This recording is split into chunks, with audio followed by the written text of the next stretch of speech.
No todos los días se casa tu hermano menor, pero sí hay días que aunque no lo sepas en ese momento, te cambian la vida para siempre, y ese fue uno de esos. Fue un fin de semana de fiesta, de boda, de relajo, de peda. En muchos casos, la verdad, haciendo cosas de las que no me enorgullezco en este momento. Y había una parte de mí muy en el exterior que decía, estoy en mi mejor momento. Pero en el fondo esto era como una debacle disfrazada de fiesta. Y la verdad es que aquí fue para mí muy interesante porque con el tiempo me empecé a dar cuenta que ese día marcó algo muy profundo. Ese día marcó una realización quizás de sentir que estaba convirtiéndome en algo que no me estaba gustando nada, en algo que era un poco la caricatura de mí mismo. Y fue entonces que me empecé a dar cuenta que había muchas cosas que yo anhelaba, que yo quería en mi vida. Quería ser exitoso, quería construir una familia padre, quería, no sé, tener una vida donde pudiera desarrollar también otro tipo de habilidades personales y artísticas, etc. Pero estaba enfrascado en un ciclo repetitivo de malos hábitos, de fiesta, de desmadre, de peda, de relaciones fallidas.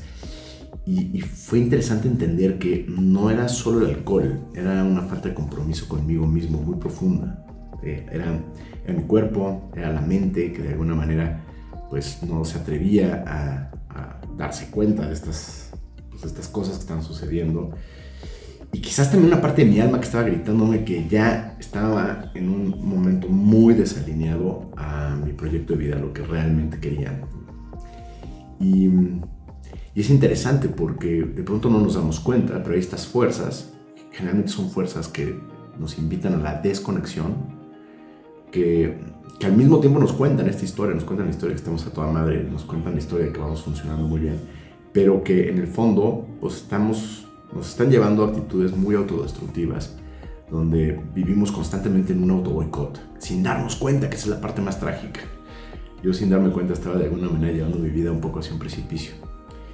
Y a veces esos momentos caricaturescos, esos momentos medio de vergüenza, también marcan esos momentos de contraste. Para mí ver a mi hermano pues en el paso, dándose paso de comprometerse con una pareja, de comprometerse con una familia, también de pronto me movió cosas como decir, y además mi hermano menor, ¿no? Entonces que te salte un hermano no está tan padre, ¿no? Y bueno, hoy puedo hablar de muchos momentos de profunda transformación, de estados expandidos de conciencia, de momentos de clarividencia, casi lo podría decir.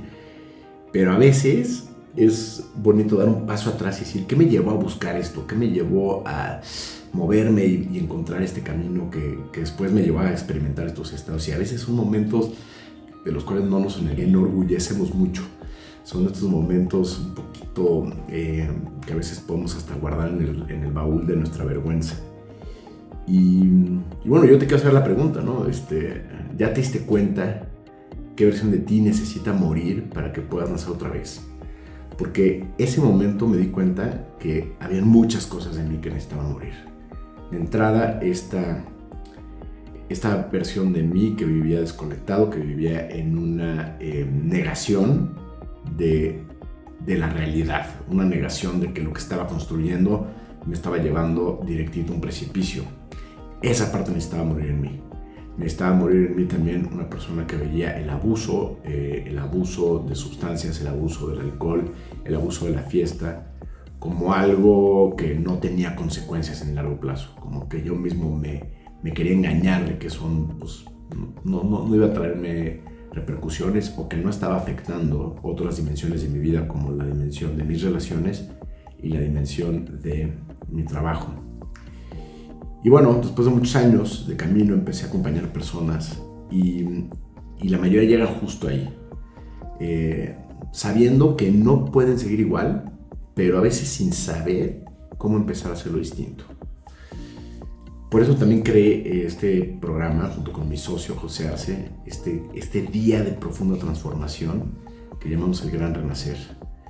Porque hay veces que necesitamos solo un día para darnos una buena sacudida. A mí me hubiera encantado en ese momento de mi de mi etapa de vida, en ese momento de mi vida, haber participado en algo similar a lo que estamos creando. Me hubiera servido tanto de pronto cuestionarme, darme cuenta de cuáles eran las fuerzas internas, estas fuerzas emocionales que me estaban alejando de mi sentido de vida. Y creo que en el fondo esa es la intención por la que estamos creando todo esto, es la intención de poderle ayudar a muchísimas personas a quizás acelerarles un poquito este proceso de darse cuenta, acelerarles un poquito este proceso donde puedan rápidamente entrar en un espacio donde haya claridad de las decisiones, de los caminos a tomar, y que eso les ahorre pues un montón de sufrimiento y quizás también de tiempo de vida preciosa que a veces se nos va en esta lucha y en estas situaciones donde las resistencias nos impiden avanzar. Por eso creamos León Renacer.